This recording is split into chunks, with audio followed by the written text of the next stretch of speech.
بسم اللہ الرحمن الرحیم۔ محترم ناظرین و سامعین، السلام علیکم ورحمۃ اللہ وبرکاتہ۔ محترم ناظرین، جادو میں شیطان سے مدد مانگی جاتی ہے۔ جو منتر پڑھا جاتا ہے اس میں اللہ اور اس کے رسول صلی اللہ علیہ وآلہ وسلم کا انکار اور ان کی شان میں گستاخی کی جاتی ہے۔ ابلیس یا اس کی اولاد کو معبود مان کر ان سے مدد مانگی جاتی ہے۔ کالا جادو میں قرآن کو الٹا کر کے پڑھا اور لکھا جاتا ہے، یہ حرام ہے اور اسے گندی سیاہی سے لکھا جاتا ہے۔ اسی وجہ سے حضرت علی رضی اللہ تعالی عنہ نے جو ایسا جادو کرتے تھے، ان جادوگروں کو ڈھونڈ ڈھونڈ کر یعنی چن چن کر مارا تھا اور انہیں مارنے کا حکم دیا تھا اور ان کی گردنیں اڑانے کا حکم دیا تھا، اور اس زمانے میں بہت سارے جادوگروں کی گردنیں اڑائی گئی تھی۔ جب حضرت علی رضی اللہ تعالی عنہ نے جادوگروں کو ایسی سزائیں دی کہ ان کی گردنیں اڑا دی گئی تو آپ جان سکتے ہیں کہ یہ عمل کتنا برا ہو سکتا ہے۔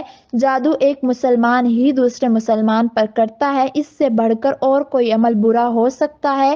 اپنی راحت اور چین کے لیے دوسرے مسلمان کا سکھ اور چین چھین لینا یہ بہت برا عمل ہے۔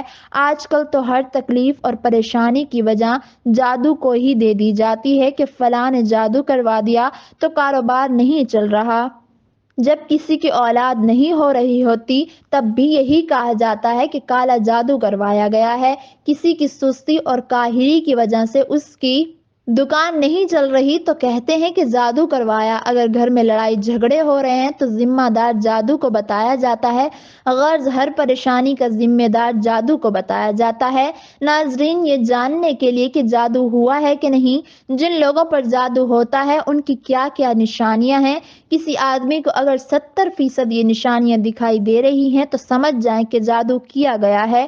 خواب میں جانور، ہاتھی، شیر، بھالو، قربانی کے جانور، سانپ، خنزیر، بندر، چھپکلی یعنی خطرناک جانور دیکھنا، نیند میں رونا، چلانا، ہنسنا یا آوازیں دینا، جھٹکے لگنا جیسے کسی نے پکڑ کر ہلایا ہو، خواب میں کسی کو اپنا پیچھا کرتے دیکھنا، خود کو اونچی جگہ سے گرتے ہوئے دیکھنا، نیند کا کچا ہونا، رات کو نیند نہ آنا، نیند میں ہونٹوں کو سختی سے چبانا، کھنڈروں میں خود کو دیکھنا، مردوں کو دیکھنا جیسے کوئی چیز کھلائی جا رہی ہو اور ایسا محسوس کرنا کہ سچ میں کچھ کھایا ہے، یہ کئی نشانیاں جادو کی ہیں۔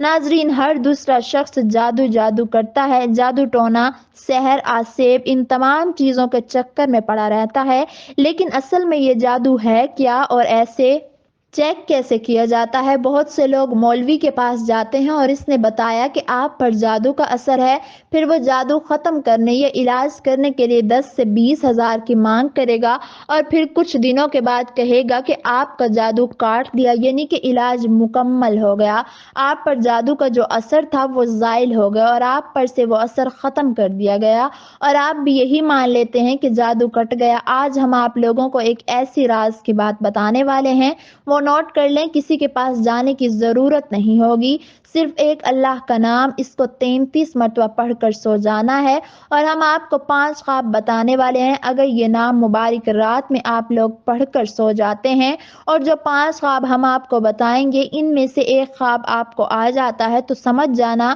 کہ آپ کے اوپر جادو کا اثر ہے، آپ پر جادو کیا گیا ہے، اور اگر یہ خواب نہ آئیں تو یہ کہ آپ پر جادو نہیں ہوا۔ کسی کی باتوں میں نہ آنا یعنی کہ جادو چیک کرنے کا بالکل صحیح طریقہ یہی ہے جو اللہ کے نام سے آپ شروع کرتے ہیں۔ اب اگر ان 5 خوابوں میں سے کوئی خواب آیا تو سمجھ جانا کہ جادو ہے، اگر نہ آیا تو جادو کا وہم اپنے دماغ سے نکال دینا۔ اگر آپ لوگوں میں سے کسی کے اوپر جادو ہوا تو علاج بھی آپ کو بتاتے ہیں۔ ناظرین، آپ لوگ جب رات کو سوتے ہوں گے تو ظاہری سی بات ہے اللہ سے توبہ کر کے سوتے ہوں گے، اور اللہ سے توبہ کر کے سونا بھی چاہیے۔ کیا پتہ کب موت آ جائے، موت کا وقت مقرر ہے اور موت نے آنا ہے۔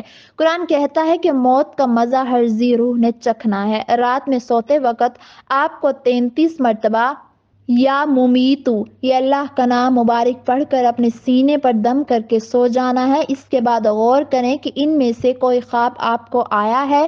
خواب نمبر 1، خواب میں کالے کتے کا پیچھا کرنا۔ اگر آپ کو ایسا خواب آ رہا ہے تو آپ کچھ بھی مانے بغیر نکلوا لیں، لیکن اگر یہ 33 مرتبہ پڑھنے کے بعد آپ کو اس طریقے کا خواب آتا ہے کہ کالے کتے کو خواب میں آپ کا پیچھا کر رہا ہے تو سمجھ جائیے کہ آپ کے پیچھے دشمن پڑا ہے اور آپ پر جادو وغیرہ کروانے کی کوشش کر رہا ہے۔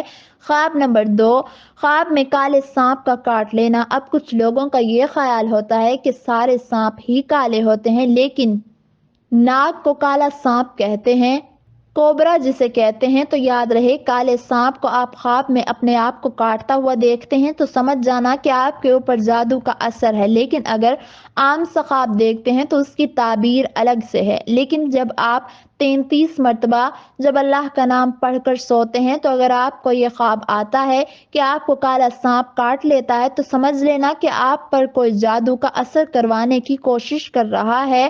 خواب نمبر 3، زمین کو پھٹتا ہوا دیکھنا، جیسے زمین میں دراڑ ہو یا زمین ہموار نہ ہو، ریزہ ریزہ ہو، تو یہ بھی کالے جادو کی نشانی ہے اور آپ پر جادو کا اثر ہے۔ خواب نمبر 4، خواب میں سر پر کالے کوے منڈلاتے ہوئے دیکھنا۔ آپ کہیں بیٹھے ہوں، لیٹے ہوں اور آسمان کی طرف دیکھتے ہیں خواب میں ہی، اور آپ کو ہر طرف کالے کوے دکھائی دیتے ہیں اور آواز کر رہے ہیں جیسے کہ کوا آواز لگاتا ہے۔ اگر آپ لوگ یہ نام مبارک 33 مرتبہ پڑھ کر سوتے ہیں اور پھر آپ کو یہ خواب آتا ہے کہ کالے کوے سر پر منڈلا رہے ہیں تو سمجھ جاؤ کہ آپ کے اوپر جادو کا اثر ہو چکا ہے۔ خواب نمبر 5، کسی فقیر کو گالی دینا یا مارنا۔ اگر آپ لوگ یہ نام مبارک پڑھ کر سوتے ہیں اور پھر آپ لوگ خواب میں یہ دیکھتے ہیں کہ آپ گھر یا پھر کہیں راستے میں آپ کو فقیر مل گیا، آپ نے اس کو گالی دے دی یا آپ نے اس پر غصہ کیا یا آپ نے اس فقیر کو مارنا شروع کر دیا تو سمجھ جائیے کہ آپ کے اوپر جادو کا اثر ہے۔ یہ 5 باتیں بہت ضروری ہیں۔ اگر آپ لوگ اس طرح جادو کا پتہ لگائیں گے تو آپ کو کسی کے پاس یعنی مولوی کے پاس جانے کی ضرورت ہی نہیں پڑے گی۔ اب اس کا علاج بتاتے ہیں کہ کس طرح جادو کا توڑ ممکن ہے۔ یہ تو ہم سب جانتے ہیں کہ قرآن پاک کلام الہی ہے اور اللہ کے کلام میں موت کے علاوہ ہر بیماری کا علاج ہے، ہر جادو کا علاج۔ تو پھر ہم جادو کا علاج کیسے نہیں کر سکتے؟ تو طریقہ جان لیجئے کہ رات میں سوتے وقت سبھی لوگ 3 مرتبہ درود پاک پڑھ لیا کریں اور اس کے بعد 7 مرتبہ یا ممیتو پڑھ لیا کریں اور 3 مرتبہ آیت الکرسی پڑھ لیجئے۔ اس کے بعد آخر میں 3 مرتبہ درود پاک پڑھ لیا کریں، وہی درود پاک جو آپ نے شروع میں پڑھا تھا۔ اتنا عمل کر لینے کے بعد سینے پر دم کر کے سو جائیے، پھر دیکھتے ہیں کہ کس طرح کا جادو آپ پر رہ جاتا ہے۔ دماغ کھلا کھلا رہے گا کہ ہمارے اوپر سے بوجھ کم ہو گیا ہے۔ قرآن پاک میں سب بیماریوں کا علاج موجود ہے۔ یہ بابرکت کلام آپ کے جادو کا علاج ہے۔ قرآن جیسی پرسکون کتاب میں اس کا توڑ ہے اور اس عمل کے بعد آپ کو سکون ملے گا۔ ناظرین، یہ جادو کا توڑ ہے اور یہی جادو کا علاج ہے۔ اللہ تعالی ہمیں شیطان کے شر سے اور ایسی تمام آفات سے محفوظ رکھے اور شیطان کی چالوں کو ہم سے دور کر دے اور ہمیں پرسکون صحت مند زندگی عطا فرمائے۔ آمین ثم آمین۔